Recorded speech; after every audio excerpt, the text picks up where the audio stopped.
السلام علیکم ورحمۃ اللہ وبرکاتہ۔ الحمدللہ وحدہ والصلاۃ والسلام علی من لا نبی بعدہ، اما بعد۔ پچھلی ویڈیو میں نے چرچا کیا تھا کہ زکوٰۃ کے نصاب کیا ہے، اسی طرح سے زکوٰۃ کن کے ذمہ فرض ہے اور زکوٰۃ کب نکالنا ہے۔ آج جو ہم آپ حضرات کے سامنے چرچا کریں گے وہ اس بات کا چرچا کریں گے کہ زکوٰۃ کے مصارف کیا ہیں، یعنی زکوٰۃ کے جو پیسے ہم نکالیں گے تو وہ زکوٰۃ کے پیسے ہم کن کو دیں گے اور زکوٰۃ کے پیسے کن کو نہیں دینا ہے، یعنی زکوٰۃ کے جو پیسے ہیں کہ کن کو دینے سے میرا جو زکوٰۃ ہے ادا ہو جائے گا اور کن کو دینے سے زکوٰۃ ادا نہیں ہوگا۔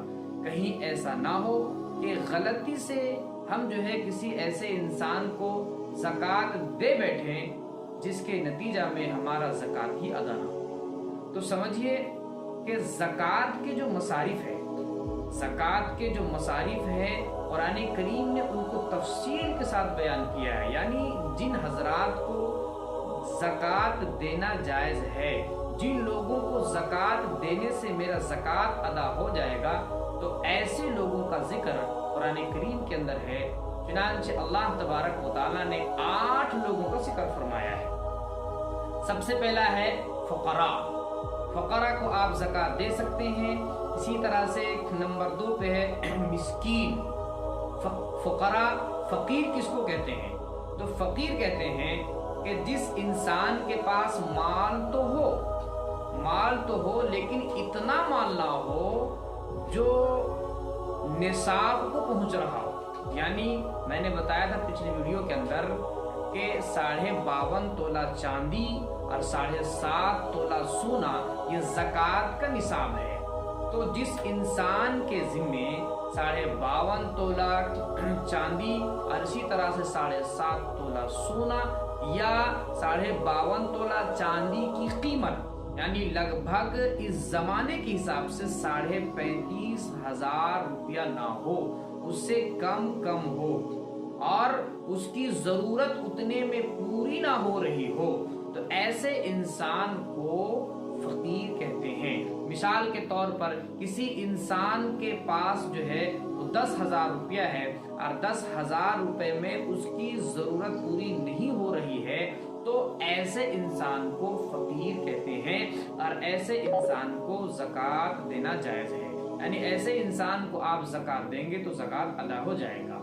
دوسرے نمبر پہ ہے مسکین۔ مسکین کس کو کہتے ہیں؟ تو مسکین ایسے انسان کو کہا جاتا ہے کہ جس کے پاس کچھ بھی نہ ہو، اس کو بھی آپ زکوٰۃ دے سکتے۔ نمبر 3 پہ ہے عاملین۔ عاملین کس کو کہتے ہیں؟ تو سمجھیے عاملین ایسے لوگوں کو کہتے ہیں جو اسلامی حکومت میں رہتے ہوں اور بادشاہ کی جانب سے زکوٰۃ کے پیسوں کو وصول کرنے کے لیے مقرر کیے گئے ہوں، متعین کیے گئے ہوں، یعنی وہ لوگ زکوٰۃ کے پیسے لوگوں سے وصول کرتے ہیں، تو ایسے انسان کو عاملین کہتے ہیں اور ایسے انسان کو اسی زکوٰۃ کے پیسے سے تنخواہ دینا جائز ہے۔ چوتھے نمبر پہ ہے مؤلفت قلوب۔ تو مؤلفت قلوب ایسے انسان کو کہتے ہیں جو اسلام قبول کیا ہو، یعنی بچپن سے ہی وہ پیدائشی مسلمان نہ ہو بلکہ بعد میں اسلام قبول کیا ہو، نو مسلم ہو، تو ایسے اور پھر وہ کیا ہے، غریب ہے، یعنی اس کے پاس جو ہے وہ پیسے نہیں ہیں، تو ایسے انسان کو زکوٰۃ کے پیسے دینا جائز ہے۔